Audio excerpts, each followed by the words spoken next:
Shalom saudara-saudara. Ya.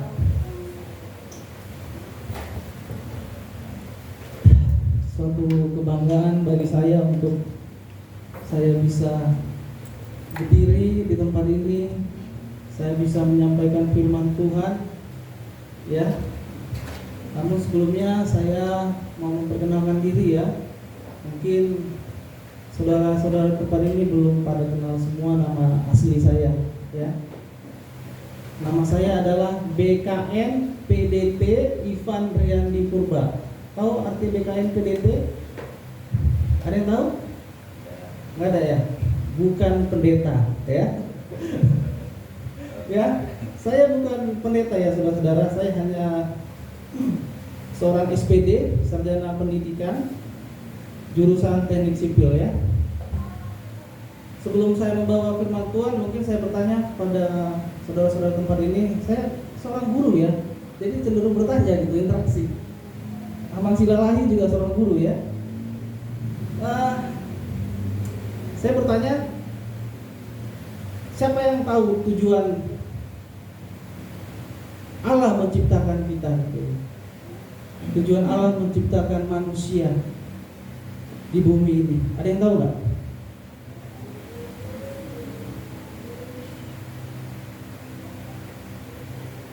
Kalau ada yang tahu boleh angkat tangan gitu.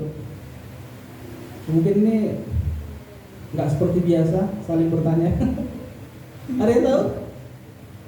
Kakak yang baju biru kayak saya, tahu nggak tujuan Tuhan? Melayani dan mengasihi Tuhan. Amin ya. Jadi saya tidak menyalahkan itu ya, pendapat dari, karena itu bagian dari tujuan Tuhan juga, karena Tuhan itu adalah Allah yang suka dipuji, ya, Allah yang suka disembah, ya, dan Dia tidak mampu memuji dan menyembah dirinya sendiri, ya. Oleh karena itu, apa yang harus dilakukannya? Ya, dia harus mau tidak mau harus menciptakan sesuatu yang bisa memuji dan menyembah Dia, gitu ya. Itu salah satunya. Nah, kalau yang saya kutip hari ini adalah, mari kita baca di ayat Kejadian ya. Boleh kita buka ya.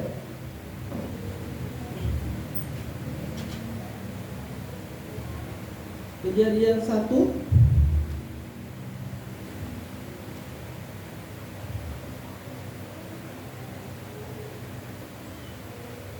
Kejadian 2 ya, Kejadian 2. Kejadian 2 ayat 8.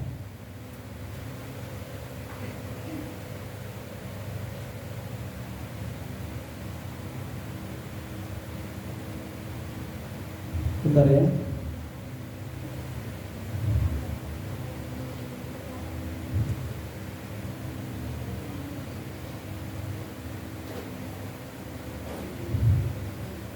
Oke, saya baca langsung ya. Kejadian 2 ayat 8 singkatnya seperti ini.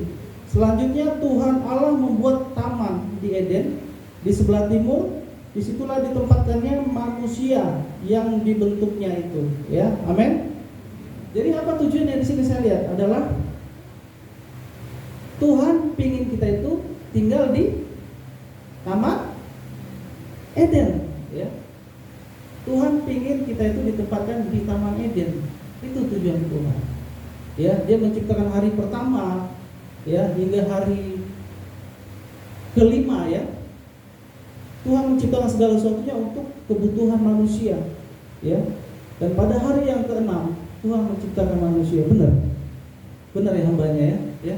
Hari keenam Tuhan menciptakan manusia. Ya, setelah semua lengkap, baru Tuhan menciptakan manusia. Dan Tuhan meletakkannya di Taman Eden ya. Jadi Taman Eden itu apa, saudara-saudara?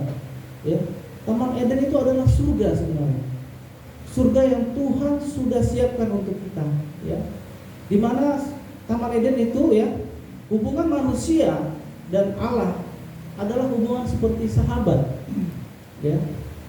Hubungan tidak ada jarak ya, saudara-saudara. Tidak ada jarak antara Allah itu sendiri dan manusia itu sendiri. Ya. Kita bisa berbicara seperti boleh kita baca ya. Adam dan Hawa itu saling bercerita sama Allah itu sendiri ya. Bisa bercengkrama gitu. Ya, itu tujuan Tuhan ya. Kita bisa menikmati apa yang sudah Tuhan ciptakan ya. Namun pada akhirnya apa? Ya. Manusia melanggar ya. Manusia melanggar apa yang sudah Tuhan tetapkan. Baiklah, jangan buah pengetahuan ini jangan kamu makan gitu ya. Jadi ketika ya manusia melanggar ya, ketika itulah manusia jatuh dalam dosa. Dan ketika itu jugalah manusia terpisah dari Allah gitu ya. Jadi intinya di sini dalam kejadian ini adalah manusia telah jatuh dalam dosa ya, dan telah jauh dari kemuliaan Tuhan. Amin. Ya.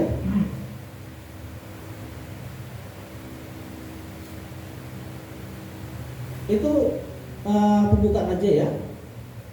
Nah, sekarang kita coba baca di Yohanes 8 ayat 11.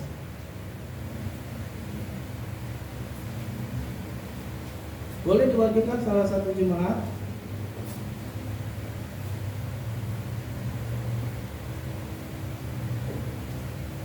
Ya, saya singkat aja ya kalau hari ini karena baru pertama kali.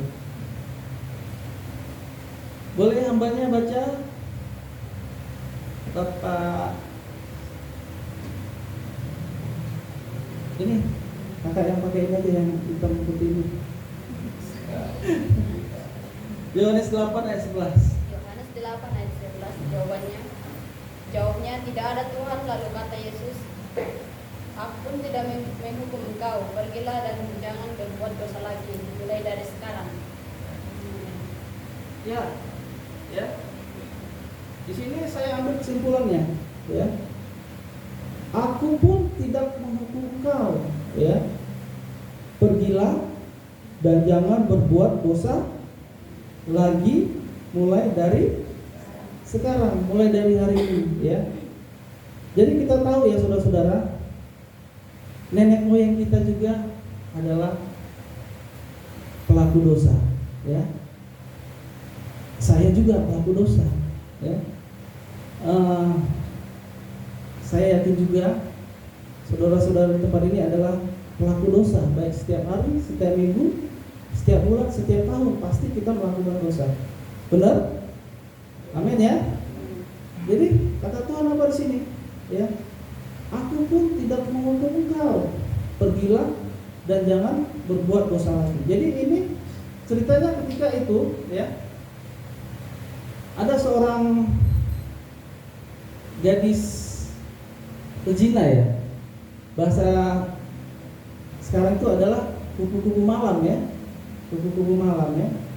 Jadi pada saat itu ya, ketika Yesus berjalan ya, di situ terjadi kayak pertikaian gitu ya. Jadi ada seorang wanita pezina ketahuan ya, dan mau dilempar gitu ya sama oleh kerumunan massa yang menganggap dirinya suci, kudus, apapun itu gitu ya. Jadi artinya orang-orang munafik lah pada saat itu, kalau saya itu ya, singkat katanya. Jadi apa kata Tuhan pada saat itu? Ya. Tuhan gak banyak ngomong sih, ya. Dia hanya tangannya seperti ini, terus kalau nggak salah itu dia lingkarin ya, dia lingkarin wanita itu, ya, dilingkarin pakai tangannya, dibuat garis, ya. Setelah selesai apa kata Tuhan? Di dalam Yohanes ya tadi ya, Yohanes 8 ayat 11. Bentar saya baca ya. Yohanes 8 ayat 11.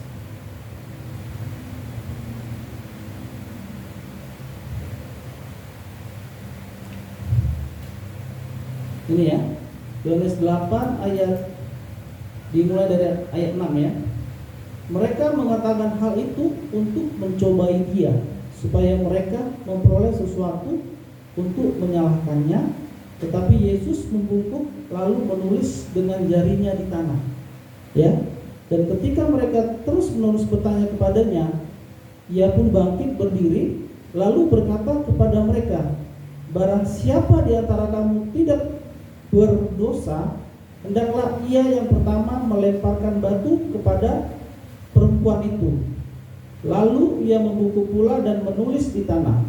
Tetapi setelah mereka mendengarkan perkataan itu, pergilah mereka seorang demi seorang, mulai dari yang tertua. Ya. Setelah Yesus berkata, barang siapa yang tidak pernah melakukan dosa, dia yang pertama kali melemparkan wanita itu dengan batu. Ya. Sambil ada sesuatu yang dituliskannya gitu. Apa yang dituliskannya? Ada yang tahu? Apa yang dituliskan Tuhan selain lingkaran itu? Ada yang tahu? Gak ada ya? Ya.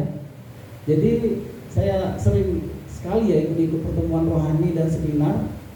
Ternyata ya ini mungkin tafsiran lah ya.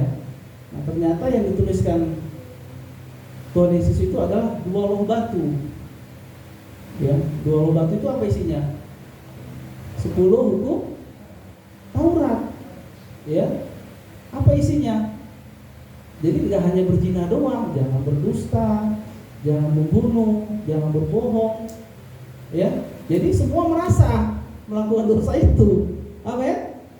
Nah, semua merasa melakukan dosa itu. Jadi wanita itu dosanya berzina, ya. Sementara yang lain berbohong, berdusta. Ya kan? Apa itu 10 hukum Taurat? Itu. Ya. Jadi nggak ada yang berani. Jadi apa kata Tuhan? Barang siapa yang tidak pernah melakukan dosa, dia yang pertama kali melemparkan, ya. Dan akhirnya apa? Tidak ada yang berani. Karena apa? Semua pelaku dosa, ya. Jadi dari cerita wanita pezina ini artinya apa? Ya. Jangan menghakimi orang, ya, jangan menghakimi orang. Jadi maksudnya gini,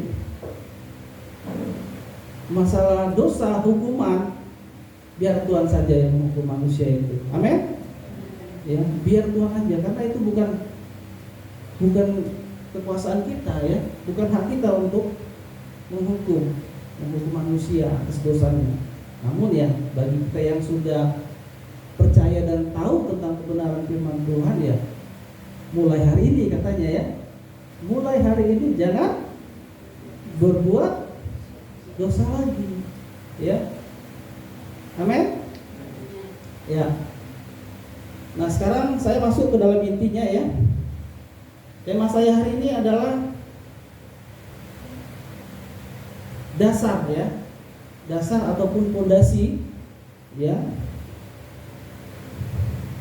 Keluarga tetap kuat, ya. Itu temanya. Katakan, dasar keluarga tetap kuat.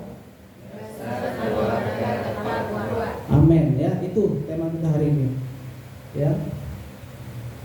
Jadi saya teringat, ya, kemarin Ibu Lucy, ya. Saya kemarin ke rumah Bu Lucy, ya. Ya. Saya itu berasal dari keluarga yang besar dan sederhana, ya. Kami punya ladang, ya, itulah. Di ladang berdua itu ladang dari opung ada banyak katanya. Ya, ada nanam jeruk sekarang itu lah ya, jeruk, singkong gitu ya. Jadi saya mencabut ubi sebenarnya udah biasa sih bulusi, cuman ya nggak sanggup bulusi. Ya, jadi kemarin itu saya ngidam singkong, ya ngidam singkong. Jadi sebenarnya tujuan utama saya sih karena bulusi kemarin ingin konsultasi tentang rumahnya yang sedang mengalami ya penurunan gitu, dan akhirnya rumahnya itu hampir meroboh gitu ya. Ya Bulusi, sebelum saya lanjutkan, Bulusi udah masuk ke YouTube channel saya. Nanti Bulusi udah masuk ke YouTube channel saya, ya.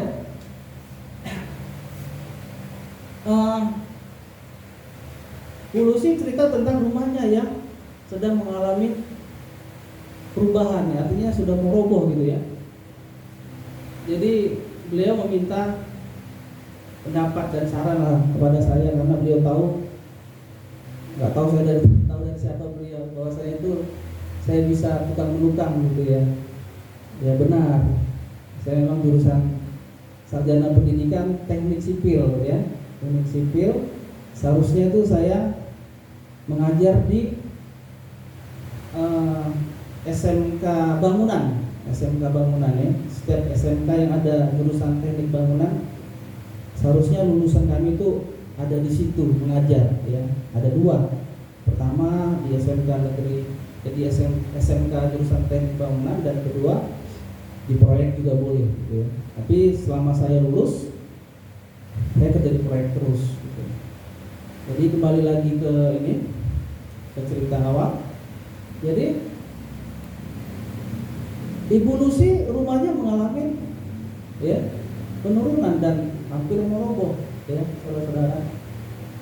Nah, setelah saya selidiki ya, ternyata bangunan itu berdiri di atas ya fondasinya nggak ada. Ya, bukan di atas fondasi, saya bilang fondasinya tidak ada. Ya. Yang ada itu hanya adalah, kalau bagi saya itu batu rolak ya, batu yang disusun-susun untuk mencapai ketinggian. Itu fungsinya sebenarnya, bukan sebagai fondasi. Jadi ya, saya amati rumah ini, apa istilahnya, Bu Lucy dan suaminya stres, Pan, kenapa sih kok saya roboh ini? Ternyata fondasinya nggak ada, saudara-saudara ya, fondasinya nggak ada. Jadi dalam hal untuk membangun suatu rumah ataupun gedung ya, hal yang paling mendasar itu yang diperlukan adalah fondasi, saudara-saudara. Katakan fondasi. Iya, fondasi ya. Ya. Fondasi adalah hal yang sangat utama ya di dalam membangun suatu bangunan, rumah, gedung ataupun yang lain. Ya, karena fondasi itulah yang mampu menahan beban dari atas maupun dari lingkungan sekitarnya ya. Apa yang terjadi terhadap rumah itu? Kenapa bisa terjadi roboh ya? Ya, ternyata juga ya, itu batu-batu yang disusun itu berdiri di atas tanah yang bekas timbunan, yang ada tanahnya yang kurang padat dan kumpulan pasir gitu ya. Nah, saya lihat ada ketika hujan gitu ya, jadi tanah di depan rumah itu agak tinggi dan tanah di rumah itu agak rendah. Jadi ketika hujan, air itu mengalir ke situ ya, airnya mengalir ke situ, dan ujung-ujungnya apa ya, air itu akhirnya membawa tanah-tanah ataupun pasir-pasir itu jatuh terus ke bawah dan terus menerus terjadi. Akhirnya tanah yang ada di bawah batu-batu yang disusun-susun itu kosong di bawahnya ya, karena terbawa air. Oke, dan akhirnya batu itu jatuh, kaget batunya, dan akhirnya yang di atas juga ikut turun. Nah, ya, Jadi apa yang harus dilakukan terhadap rumah itu, Ibu Lucy? Iya. Nanti kalau ada dana, kita buat fondasinya. Amin. Iya. Nah, mari kita baca di dalam Amsal 3 ayat 5. Ya. Amsal 3 ayat 5.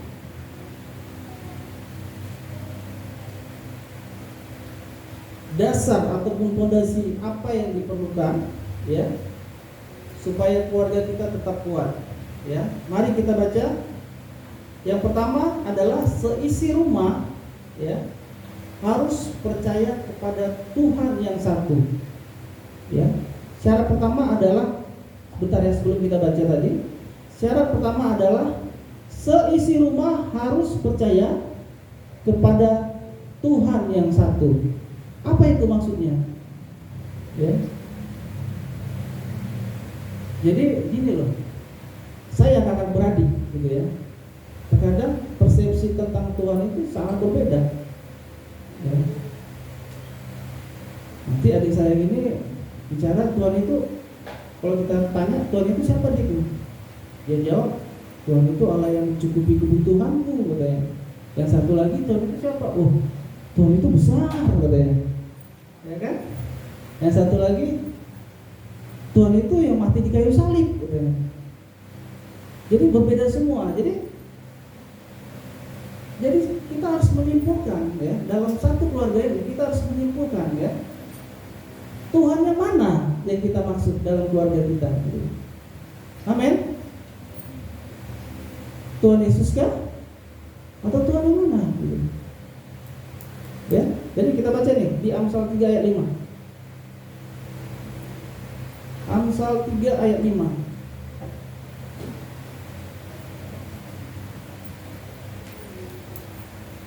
Saya bacakan. Amsal 3 ayat 5. Percayalah kepada Tuhan dengan segenap hatimu dan janganlah bersandar kepada pengertianmu sendiri, ya.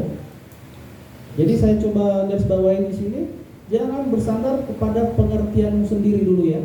Artinya masing-masing kita yang ada di rumah itu jangan bersandar kepada pengertian masing-masing, gitu ya. Mari kita kumpulkan, ya. Kita satukan pendapat kita tentang Tuhan kita yang kita sembah, ya. Kita satukan. Suami, istri ketika baru menikah, ya, satukan Tuhan yang mana. Yuk kita satukan, yuk Tuhan kita, gitu. Misalnya nih, nanti saya kan belum married nih, lagi nyari jodoh, ya kan. Jadi yang harus saya lakukan nanti adalah, ya, saya ajak calon saya ataupun istri saya nanti, ya, Tuhan yang kamu maksud seperti apa sih? Jadi saya harus membentuk komunikasi sama dia, gitu. Saya harus bertanya, Tuhan dia itu siapa sih sebenarnya? Kita nggak tahu. Jangan-jangan selama ini dia cuma ikut-ikutan ke gereja. Kan ada gitu kan? Kita lihat dia cantik, gitu kan? Saya sering gitu, aduh, kalau ngeliat cewek cantik tuh, saya langsung jatuh cinta, serius.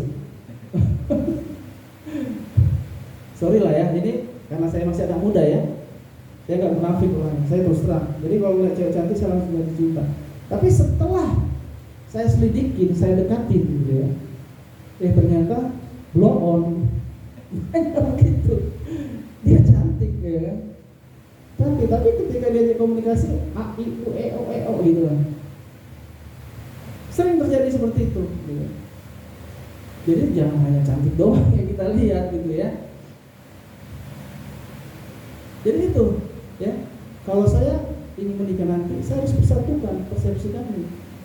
Jangan berdasarkan pada apa tadi? Pengertianmu sendiri, gitu ya. Percayalah kepada Tuhan dengan segenap hati.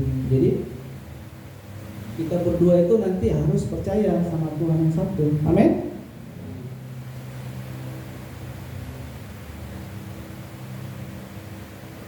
Boleh kita baca dalam Yohanes 14 ayat 6. Ya. Yohanes 14 ayat 6. Mungkin hari ini kita terlalu banyak baca firman Tuhan ya.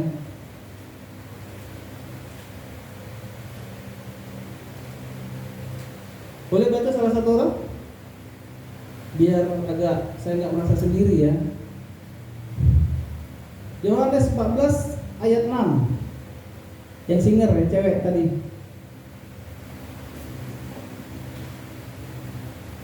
Yohanes 14 ayat 6. Firman Tuhan berkata, kata Yesus kepadanya, akulah jalan kebenaran dan hidup. Tidak ada seorang pun yang datang kepada Bapa kalau tidak melalui aku. Amin ya. Jadi suami istri ya, suami istri, anak ya, harus percaya dengan ini. Amin. Akulah jalan dan kebenaran dan hidup. Ada 3 di situ. Aku adalah jalan pertama, kedua kebenaran, ketiga dan hidup ya. Yesus itu Allah yang komplit ya. Dia jalan kebenaran, dia jalan keselamatan, dialah kebenaran itu, dan dialah hidup itu. Amin. Makanya kalau kita ya, suami istri dan anak ya, mempunyai persepsi yang sama, yaitu percaya dengan Tuhan yang satu ini ya, maka terbukalah jalan-jalan itu ya. Maka kebenaran Tuhan itu akan disingkapkan, dan yang ketiga, maka hidup kita bahagia. Amin. Ya, itu yang pertama. Yang kedua, ya, apa yang menjadi dasar, ya, fondasi keluarga supaya tetap kuat? Yang kedua adalah kita harus membaca firman Tuhan. Kita harus selalu membaca firman Tuhan, ya. Suami, istri, anak-anak, ya. Ibu Lucy, maaf kalau saya sering menyebut nama ibu ya. Kita suami, istri, dan anak-anak harus ya. Emang ini agak susah sih. Saya juga abang beradik di rumah sama orang tua, terkadang doa itu masing-masing. Benar itu lah ya. Kadang kita doa itu masing-masing di kamar masing-masing. Yang satu di ruang tamu, bangun sama jam 4, jam 5 gitu terkadang ya. Tapi masing-masing. Lucu-lucu memang. Mungkin kita juga mengalami hal yang sama. Tapi ya ini proses ya, proses.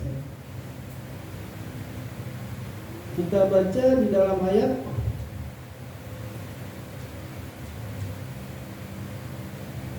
ayat Efesus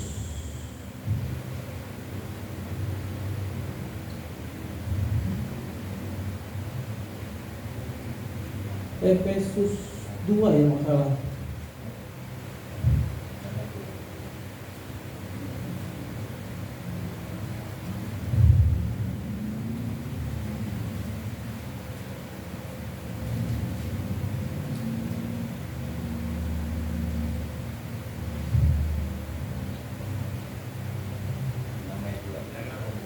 Efesus berapa? Oh iya, Efesus 6 ayat 2. Oh sorry, belum itu Pak. Yang mengatakan segala tulisan yang diilhamkan Allah memang bermanfaat.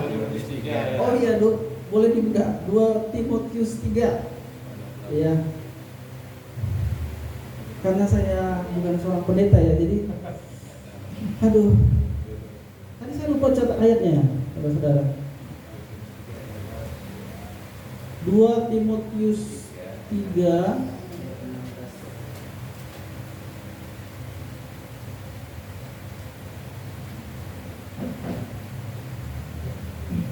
begini firman Tuhan ya. 2 Timotius 3 ayat berapa tadi Pak?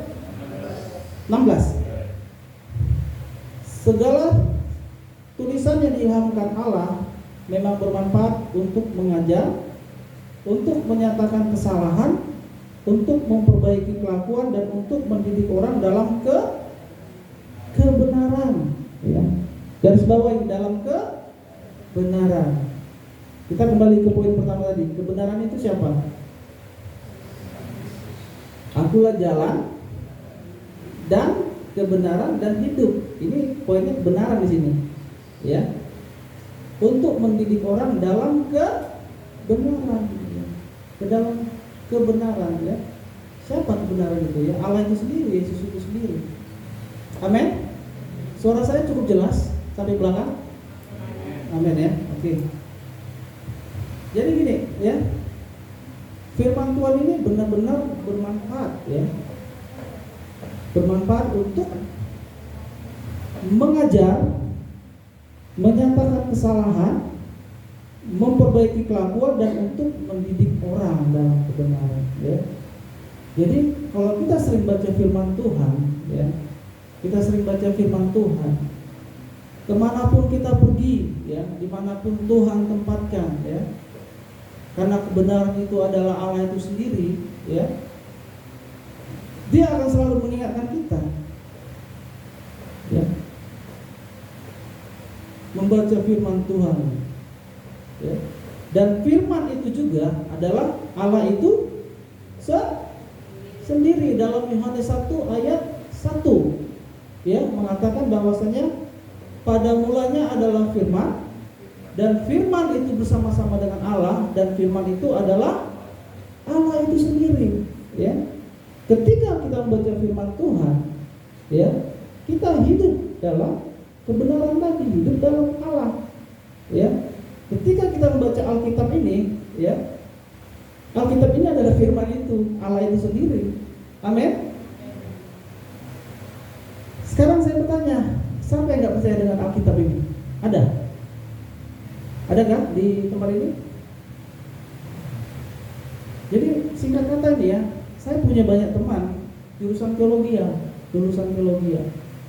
Ya, dulu waktu saya kuliah di Bandung, itu beribu-ribu lulusan STT teologi, ya, beribu-ribu, ya. Tapi ujung-ujungnya apa? Banyak yang sesat, saudara-saudara, ya. Karena apa? Saya perhatikan mereka tidak percaya sama ini. Kebanyakan lulusan teologi itu percaya dengan filosofinya, gitu. Itu yang terjadi, gitu. Akhirnya dia merumuskan, gitu, ya, ayat-ayat terbaru, gitu. Itu yang terjadi. Makanya ada yang mendirikan gereja aliran A, aliran B, aliran C. Itu yang terjadi zaman sekarang, saudara-saudara. Makanya akan tergenapin, akan muncul nabi-nabi palsu, gitu. Itu pasti terjadi, ya. Karena apa? Ya kita sendiri orang Kristen yang melahirkan itu. Amin. Iya, orang-orang pintar kita lahirkan, pintar berteori, pintar berteologia. Itu yang terjadi.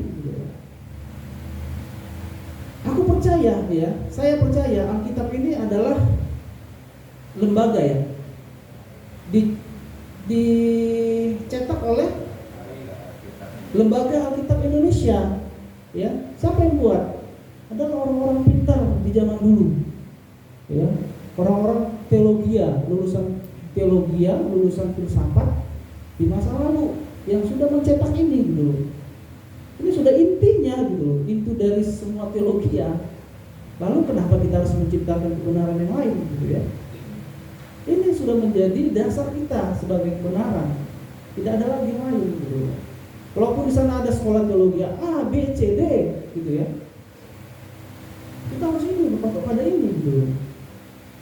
Banyak yang terjadi, gitu, saat ini, ya. Saya juga ada yang menyembuhkan, gitu, ya. Padahal hanya sebagainya aja, ya kan, supaya heboh, gitu. Saya enggak menghakimi, tapi kan itulah hasil dari itu semua, gitu. Makanya saya mengajak para jemaat, ya, untuk ini, ya, lebih memfilter diri, ya, dalam hal mengikut Tuhan, ya. Ketika gereja itu ya menyatakan bahwasanya ini itu nggak sesuai lagi dengan firman Tuhan, saya sarankan tinggalkan gereja itu. Serius, saya sarankan tinggalkan gereja itu. Ya, saya tegas gitu, tegas. Kalau udah nggak lagi sesuai dengan firman Tuhan, udah tinggalkan aja. Amin. Ya, kita kembali lagi ke sini. Ya. Firman Tuhan ya bermanfaat untuk mengajar, untuk menyatakan kesalahan, untuk memperbaiki kelakuan dan untuk mendidik orang dalam kebenaran. Apa yang diajarkan di sini? Ya. Mari kita baca di dalam Efesus 5 ayat 22. Boleh baca? Perwakilan biar cepat aja. Dari belakang boleh?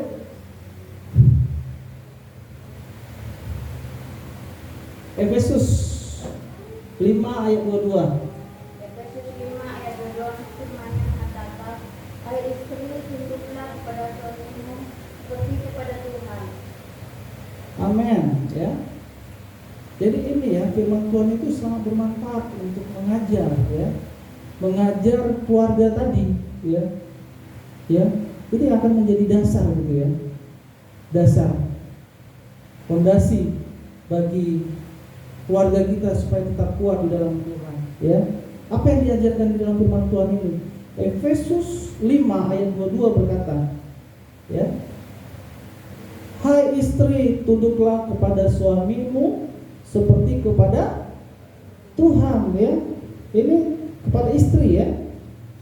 Hai istri ya, tunduklah kepada suamimu seperti kepada Tuhan. Jadi banyak saya lihat keluarga-keluarga gitu, kasihan suaminya. Kayak apa ya? Hidungnya itu dibuat kayak lembu itu gitu ya. Terus ditarik kemana-mana gitu. Tarik gitu, tarik gitu. Istri lebih dominan gitu. Hai istri, ini firman Tuhan. Kalau kamu seorang Kristen ya, kamu percaya dengan firman Tuhan ini gitu, kamu harus pegang ini gitu ya. Walaupun kamu lebih kaya ya, istri berasal dari keluarga yang lebih kaya gitu ya. Ya. Istri punya pekerjaan yang lebih hebat dari suaminya, ataupun suaminya pengangguran ya.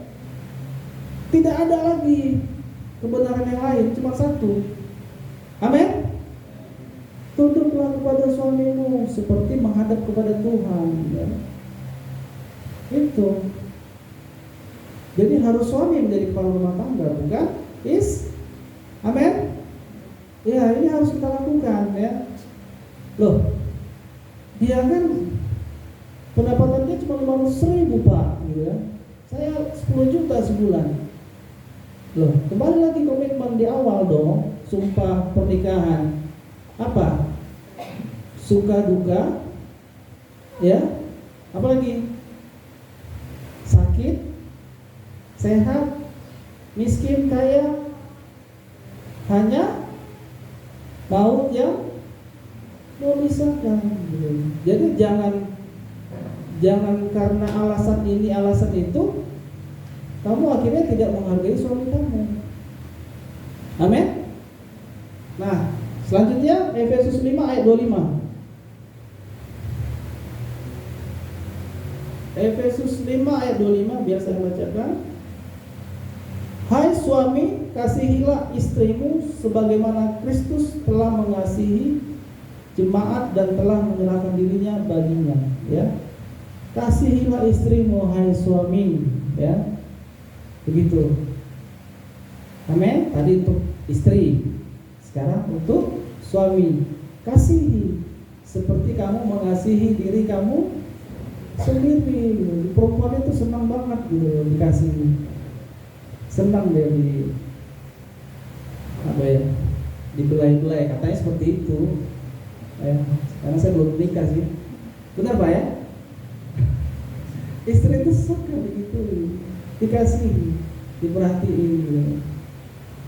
Jadi ingin nikah saya. Oke, suami dengar ya gitu ya, kasihilah istrimu. Oke, yang ketiga, Artinya 3 dalam yang kopi yang kedua ya. Efesus 6 ayat 1 sampai 3.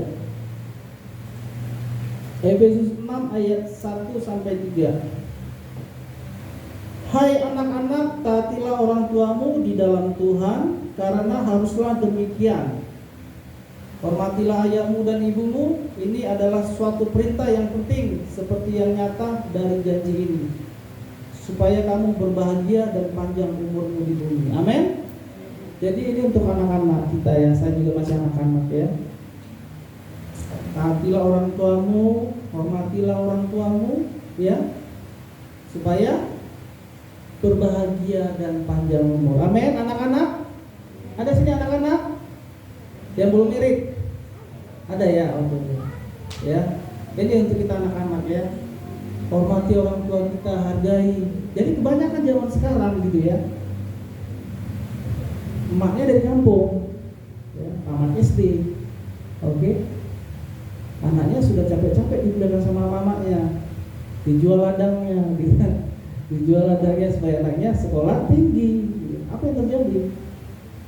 Suatu saat berhasil anaknya ini kan, punya segala sesuatu. Ketika itu orang tuanya menasihati dia, gitu. Nah, aku begini begitu gitu. Datang anaknya yang sudah menganggap dirinya kaya, yang sudah menganggap dirinya pintar. Apa sih kau mak? Katanya gitu. Itu yang terjadi zaman sekarang. Amin. Itu yang terjadi, ya. Tidak menghargai orang tua yang lagi, gitu. Dan menganggap diri udah tahu semua rumus-rumus, ya. Udah tahu semua bagaimana cara cari uang, cara bohongin orang, udah tahu semua, ya. Kerja itu bohongin, kebanyakan bohongin orang gitu. Saya orang proyek ya, bohongin orang semua gitu. Udah tahu semua. Jadi ketika orang tuanya ngasih nasihat sedikit aja tentang kehidupan dia, gak usah urusin mah, katanya. Gak usah urusin aku lagi, katanya. Aku udah gede, katanya. Wow, gila men, ya. Aku udah gede, itu yang terjadi, ya. Jadi hai anak-anak, tolonglah ya. Walaupun orang tua kita tamat SD ya, udah tua, nggak ini, nggak berdaya lagi. Ketika orang tua kita menasihati kita ya, senangkan aja hatinya. Gitu. Iya ma, gitu. Jadi bikin nangis saya. Jadi selanjutnya Efesus 6 ayat 4. Efesus 6 ayat 8.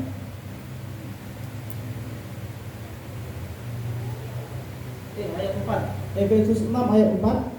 Dan kamu bapak-bapak, janganlah bangkitkan amarah di dalam hati anak-anakmu, tetapi didiklah mereka di dalam ajaran dan nasihat Tuhan. Amin. Ya. Buat bapak-bapak kepada anaknya ya, ataupun bisa dikatakan ibu juga di sini ya, supaya jangan membangkitkan amarah anakmu ya. Jadi ya namanya setiap anak tuh pasti beda-beda karakternya ya. Ada yang bandel, ada yang diam gitu. Kalau saya di keluarga saya itu dari kecil sampai sekarang itu diam aja gitu, kalem. Iya serius, saya bilang gitu, diam kalem. Di toko orang pun saya gini aja, serius dari kecil. Tapi ada juga adikku ya, bandel minta ampun, habis isi rumah ya. Tapi kalaupun seperti itu ya, jangan sampai memukul anak kita sampai berlebihan gitu. Amin. Bapak-bapak yang muda lah ya, yang anaknya masih kecil-kecil gitu ya, ambil aja. Firman Tuhan ada sih berkata, siapkan rotan gitu ya, kecil gitu. Tapi jangan siapkan balok yang besar itu bisa mati ya. Amin. Jangan bangkitkan amarah anakmu, jangan, artinya jangan bangkitkan dendam dalam hidupnya. Ya. Ada itu. Saya juga terus terang pernah sih ya, ikat pinggang itu ya, kepalanya itu dibangkitkan. Kemarin saya apa ya, kayaknya curi uang deh ya. Enggak, kue kue di atas lemari itu mau disiapkan untuk makan sama-sama malam, saya curi. Saya curi. Bapak saya ya begitu. Akhirnya dia marah, dia ambil tali pinggang, pukul, duar. Di situ saya dendam memang sama bapakku. Ya, boleh sih marah, gitu ya. Tapi tolong jangan bangkitkan amarahnya, gitu. Dendamnya itu maksudnya. Amin, bapak-bapak. Ya, saya puji Tuhan, saya orangnya ini juga sih, terlalu lembut ya. Dan puji Tuhan nanti anakku nggak begituin lah ya. Amin. Nah, poin yang ketiga ya, apa pondasi ya, ataupun dasar ya, supaya keluarga kita itu tetap kuat di dalam Tuhan. Yang ketiga adalah kasih dan setia ya. Kita baca di dalam Amsal 3 ayat 3 sampai 4.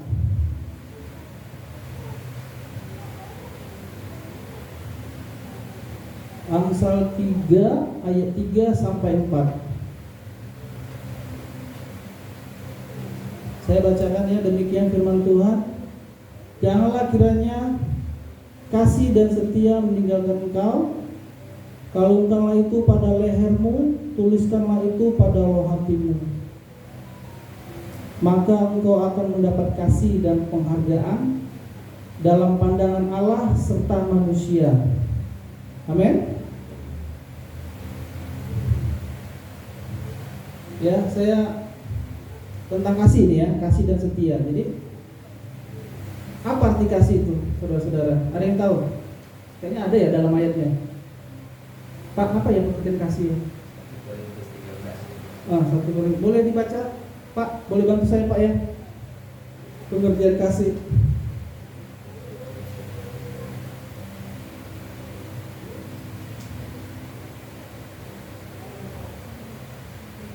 Korintus 13 mulai ayat 4.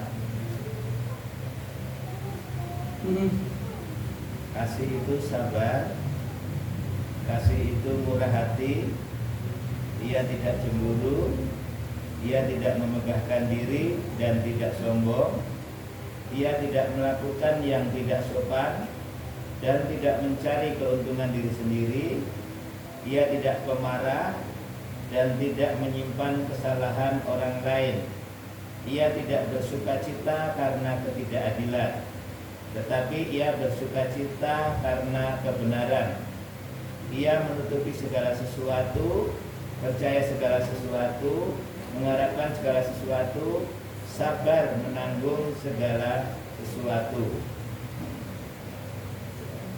Amin. Ya gitu ya. Udah dengar ya semua saudara-saudara? Itu pengertian kasih. Saya ambil intinya dia, kasih itu adalah I'm nothing gitu. Saya bukan siapa-siapa gitu. Itu intinya bagi saya. Kasih itu langsung menusuk ke kita gitu ya. Saya bukan siapa-siapa. Jadi karena saya bukan siapa-siapa, makanya saya tidak menghakimi orang.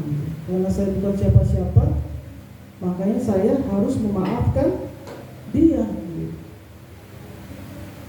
Saya bukan siapa-siapa. Jadi semua ayat pengertian tentang kasih itu intinya adalah I'm nothing. Saya bukan siapa-siapa. Amin. Jadi ketika orang berbuat salah terhadap kita, gitu ya, kita gondok banget sama dia, ya. Susah nggak sih mengasihi dia? Susah nggak sih menerima dia ketika dia datang ke rumah kita? Susah, betul? Benar, ini terjadi. Gitu. Saya juga pernah mengalami hal itu sebelum mengenal Tuhan. Tetapi ketika kita sudah tahu kebenaran firman Tuhan itu, ya, saya langsung berkata, I'm nothing, saya bukan siapa-siapa Tuhan. Udah urusanmu aja lah, begitu. Ya, ketika orang menyakiti kita, gitu ya, ketika orang menjerumuskan kita, udahlah Tuhan urusanmu. Saya pernah dulu, ya, ini kesaksian lah dalam pekerjaannya. Terakhir saya di Batam itu kerja di perusahaan namanya Agung Podomoro Land, ya, mungkin saudara-saudara tahu, udah skala nasional. Saya di situ kontrak ya, kontrak per tahun. Jadi singkat kata, ya tahulah namanya manajer itu punya kepentingannya masing-masing, saudara-saudaraku. Kepentingannya apa? Mencari job, proyek sampingan, itu terjadi kan. Singkat kata, ada suatu kesalahan di lapangan gitu ya. Kesalahan. Pak, ini kok kurang dalam fondasinya, dibilang kayak gitu kan. Membangun ini apa namanya? Gate ya. Pintu yang tinggi-tinggi itu kalau kita mau masuk dalam perumahan ya, kalau perusahaan perumahan dia agak besar itu pasti gate-nya itu besar, tinggi, kokoh gitu ya. Itu yang saya bangun. Oke, itu yang saya awasin maksudnya. Jadi kenapa nih Pak kurang tinggi? Loh Pak, ini kan elevasinya begini Pak, sesuai dengan gambar sebelum acuannya dari sini, titik dan smartnya sebelum B0-nya. Udah segini, pas Pak, sesuai dengan gambar sebelum. Iya tapi begini. Akhirnya adu debat. Saya nggak bersalah kan, mohon maaf ya. Karena kan saya juga istilahnya tahu kan gitu ya tentang teori. Ya saya berbicara gambar. Gitu. Cuman saya pada saat itu juga sudah saya ingatkan sih sebenarnya. Ini nggak salah nih. Enggak, jalankan aja sesuai gambar ya. Begitu bos kan. Tapi terjadi kesalahan udah kita yang dijadikan itu kambing hitam. Ya. Udah akhirnya berantem kami situ. Berantemnya bukan jambak-jambakan. Karena rambut saya nggak ada kan. Pada saat itu udah ada, masih ada sih ya. Sekarang pun masih ada rambut saya. Jadi singkat kata begitu ya. Itu di bulan 2 terakhir saya udah mau habis kontrak kerja ya. Pada saat kejadian itu ya kan, kesalahannya A, ya kan, dirembet ke kesalahan B, C, D, E. Artinya kayak misalnya pemasangan boplang gitu ya. Boplang itu dalam standar SOP-nya kan pakai papan gitu ya. Kalau orang proyek sini ada papan gitu ya, untuk bikin kelilingnya itu kan, keliling bangunan. Tapi terjadi kaso yang kecil-kecil gitu ya. Kamu nih bangunan yang kamu awasin ini kenapa pakai kaso semua? Loh Bapak kok nyalain saya? Bapak udah berapa lama kerja di sini? Saya bilang gitu. Saya selama ini juga saya kerjakan sesuai dengan apa yang sudah ada di situ, saya bilang. Itu pengawas-pengawas yang lain juga seperti itu, saya bilang. Bukan saya aja, supervisor situ banyak kan gitu. Karena banyak ribuan yang dibangun gitu. Itu tema mereka, saya bilang. Kenapa saya Bapak salahkan? Saya bilang. Kamu gini. Ya saya tenang aja lah, nah, gitu. Pak, ini saya hanya mengawasi semua material supply by kontraktor dan Bapak sendiri sudah koordinasi dengan bos-bosnya kan gitu. Kalau mereka juga dapat fee kan gitu. Karena permasalahan tadi saya disalahkan, akhirnya debat terus kan gitu. Oke? Ya udah akhirnya baginya HRD untuk menyaksikan perdebatan kami gitu. Udah ujung-ujungnya di akhir kontrak saya tidak diperpanjang, gitu yang terjadi saudara-saudara. Amin. Ya, memang sih hati ini sangat ini ya kan gitu. Udah keluarlah saya pulang ke Binjai. Ya. Udah apa yang terjadi saudara-saudara? Karena saya berkata ain mati, pembelaan Tuhan di situ ada. 6 bulan kemudian manajer tersebut dipecat. Amin. Jadi kita nggak perlu membela diri habis-habisan. Udah, kayak mati gitu ya. Biarkan Tuhan yang bekerja. Ya, itu artinya, itu arti kasih ya. Kita baca lagi di dalam ayat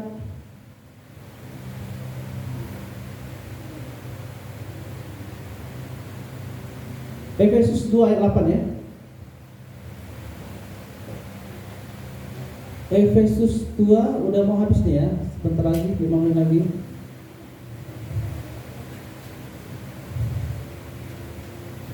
Efesus 2 ayat 8. Saya bacakan.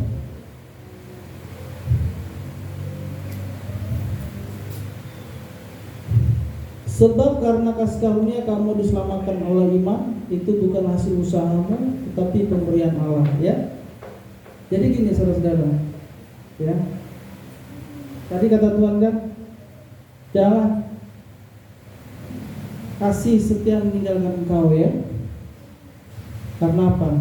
Dalam Efesus 2 ayat 8 berkata, sebab karena kasih karunia kamu selamatkan oleh iman ya. Kasih itu adalah karunia bagi kita ya. Kita diselamatkan oleh Tuhan itu karena kasih Tuhan, karena karunia. Apa arti karunia? Pemberian cuma ya. Jadi ketika ya ada anggota keluarga kita ya melakukan kesalahan, amin, kita harus setia ya. Setia dalam hal apa? Berbuat kasih. Jadi kasih ini harus setia ya. Jadi kasih dan setia ini harus bersamaan. Jangan ada syaratnya gitu. Dia kan sudah berbuat kesalahan, dia kan sudah seperti ini, dia kan sudah mencuri uangku, dia kan sudah apa lagi ya, sudah memukulku ya. Jadi tanpa syarat ya. Jadi kita harus tetap mengasihi dia gitu. Kalau ada adik kita gitu, saya ini terus terang juga ada adik saya bandel gitu. Memang sebagian adik saya berkata, Tuhan panggillah dia karena udah sakit stresnya gitu ya. Tapi saya bilang, kita harus mengasihi dia adikku gitu. Betul? Ya mungkin ada teman-teman di sini saudara-saudara yang punya anak ataupun anggota keluarga yang berat sekali kenakalannya ya. Dan diantara kita berkata, Tuhan ambillah dia gitu, ambillah dia. Tapi apa kata Tuhan? Ya. Sebab karena kasih karunia kamu diselamatkan oleh iman. Ya, adikku itu aku percaya ya, Tuhan pasti selamatkan suatu saat. Itu aja, kita doa aja. Amin. Ya, hendaklah kasih itu setia ya. Nah, berapa menit lagi waktu saya? Udah habis? Udah ya? Oke. Ayat penutup 1 Yohanes 4 ayat 8 ya. 1 Yohanes 4 ayat 8. 1 Yohanes 4 ayat 8.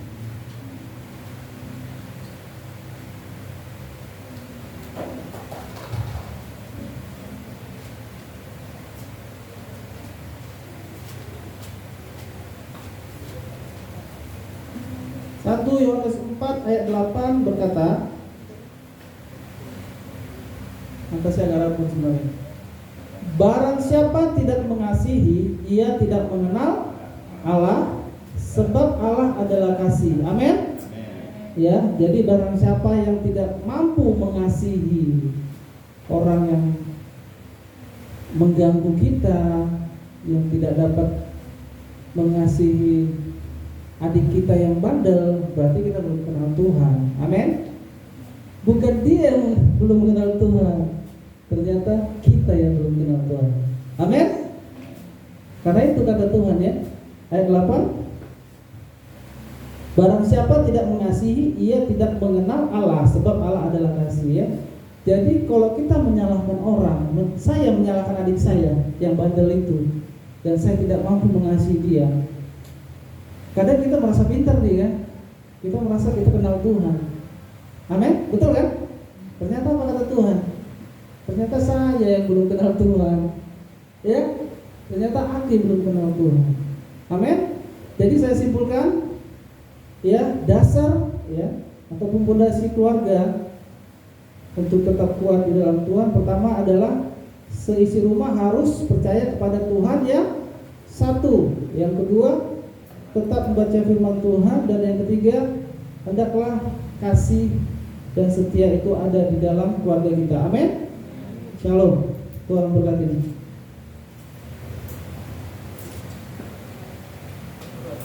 Oke. Mari kita bersatu dalam doa. Tuhan Yesus, terima kasih buat kasih setia Tuhan dalam hidup kami. Biarlah apa kami yang bicarakan, apa yang kami dengarkan tentang firman Tuhan hari ini, biarlah menjadi remah dalam hidup kami pribadi, lepas pribadi dan keluarga kami ya Tuhan. Di dalam nama Yesus Tuhan kami berdoa bersyukur. Amin.